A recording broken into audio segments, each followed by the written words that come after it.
Welcome to the Daily Jerry Anderson podcast, where the programme's impressions total remains in single figures. Mr. Coyle assures us that he is toiling night and day to reach double figures.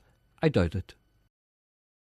A man came up to me, but I don't know what to do with him. And I don't know if treat him gently. I don't know if I've got him or not, do you understand? Well, work harder. Yeah, I don't know, you see. Well, I think you better explain that for the benefit of people who are alarmed.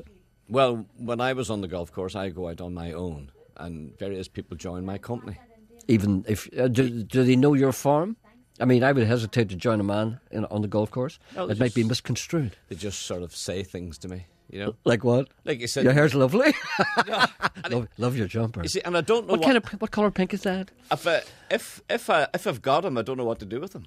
You better explain that. You understand? Well, can I tell you what he said to me? Oh, I know what you're talking about now. You're talking about impressions. Yes. See, Mr. Coyle, let me explain to people. There are normal people out there who don't understand you like I do, like what I do. Mr. Coyle goes out and he plays golf. That is when he works at his impressions, when he's alone with a golf ball in the club and nobody annoys him or disturbs him. And that's where he'll be able to work out the intricacies of each impression. Then he comes in and then we talk about them and we decide if they're ready or not. Yeah, or what can you do with them? Okay, if they can be improved or if indeed there's a weakness in them. Yes. Well, who were you grappling with last night? Well, this man came up and he said to me, and he said, "Aye, my name's Mick McCarthy."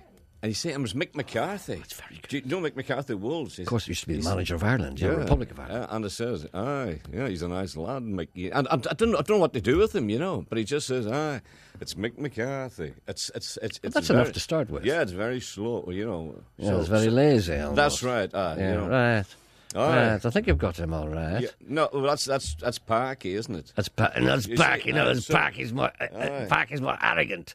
He's more of a delivery. Ladies and gentlemen, it's right. Cliff Richard. And big Mick McCarthy's more laid back like that. Almost sounds kind of stupid. Well, you know, he doesn't seem to open his mouth at all when he speaks. Like, you know, he just sort of looks at the camera and he says, "Yeah, well, we had a tough time last year at Wolves, you know, but trouble down, Mill.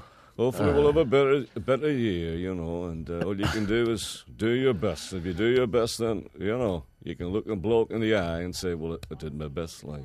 So I don't know what to do with him on your program. Well, keep him in your repertoire. Well, you know. Wait until he does something bad. Yeah, wait until he's caught in a romp with two hookers, and then we can talk about it then. I like the way he says his name, you see. Mick McCarthy. No, Mick McCarthy. Mick McCarthy. I can't do him. Yeah, he goes up there, he says, Mick McCarthy. Mick McCarthy. Yeah. That's good. I'll practice that myself. I'm Mick McCarthy. I think I should have man visit me at night as well. Yeah, you should do. I think I never bother with them. So he walked up, he played a hole with me. Did he? You can't watch them. The presenter has for many years been a symbol of resistance for the thousands who refuse to bow the knee to the tyranny of the no parking sign. A new front has opened up in supermarkets across the land. Strike back. I had a conversation with a man in a supermarket car park the other day, and it was a rather bruising and indeed wounding conversation, and the person thought I was insane. Mm-hmm. Do you know the way when you go into say like a large supermarket like Tesco's, whatever, and they have directions where you go this way, go that way, go this way, go that. No, big arrow pointing down the different lanes. You know when you park the car. Oh, I thought you meant inside the shop. No, you don't take the car inside the shop. Right, you leave it outside. Right. So you're driving along, and then there's an arrow pointing down this way. You can't go against the arrow. That's what I'm going to tell you. See, if you're parked, you see, and then you kind of nudge out, and say, "There's where I live over there." And then you go down that way, and then you see that the arrow is against you, right? Heaven forbid. No, but I did this on many occasions because I don't care. You see, and I was driving up, and the person came down, and there was no room. The person was in the middle, right? Yes, Do you understand what I'm saying? Yes. Going the right way, and he wouldn't move because you were in the wrong. No, but listen, he wouldn't move. Yes, and then I just kind of sat there, and when he saw that I wasn't moving, he kind of edged a bit so that I could get past, and he wound down his window. Yes, and I wound down mine, and he said, "You're going the wrong way." I said, "No, I'm not." He said, "That's against the law, you know." I said, "No, it's not. It's against Sainsbury's law or Tesco's law. I don't recognise that. It's for the supermarket so that people can get in handy and spend their money. It's nothing to do with the police. You can do whatever you want here." And I said, "But the arrow says go this way." And I said, "Well, who do you think painted the arrow? It's the boy out of Tesco's, wasn't it?" Derry-Stoke-London Derry's new Peace Bridge has been a resounding success. People have walked across it. It has not fallen down. People have sang on it. It has fulfilled its purpose. All we have to do now is tell people where it is. We visited the Maiden City recently and wanted to cross the new footbridge. Alas, from the waterside there is not one sign indicating how to get to the bridge. We went down towards the Foyle River to find no footpath near the train track, which we would have expected, or maybe somewhere around there. Fortunately, my husband is from Derry, Londonderry, and with his local knowledge, we walked in the direction of the Lima Valley Road, Browning Drive. We followed two girls who looked like visitors and continued on without signs through security gates, which seemed to be into private grounds. Eventually, we were able to see the general direction of the bridge. On our way back, two American tourists asked, have we any idea how to find the entrance to the bridge? We were glad to be able to help them. Hopefully, somebody would think of erecting a few signs to show off this new showpiece. On a more serious side, we're listening to Wendy Austin today talking about the provision of defibrillators at sports venues being vital to saving lives. I might need that myself. At this time, anyway. But isn't that a strange thing? We hope your training is going well for the New York Marathon, and don't let our story put you off. My husband is still running 5 miles every morning, 21 years later, and he's older than you. We enjoy listening to Sean and yourself most mornings. I love the little qualifier. Yeah. No, this is true, you know. And this is the thing. This is the thing that actually people in Derry, Londonderry, and I hope you don't mind me saying this. People, there's a great fault here because people in Derry, Londonderry think that everybody knows everybody and knows where everything is because they don't think about people from outside of Derry. Look, everybody. For instance, I was talking to a person one night who went to a do. It was an official do. This person is a person of some standing, not from the city, and went to a particular do. And he's standing there, and people were making speeches. So a man gets up, and he made a speech, and then he sat down again. And that person said to me, he said, who was that? He said, that's the mayor of Derry. I said, why didn't he tell us who he was? He said, because he thought everybody knew. Well, she assumed that.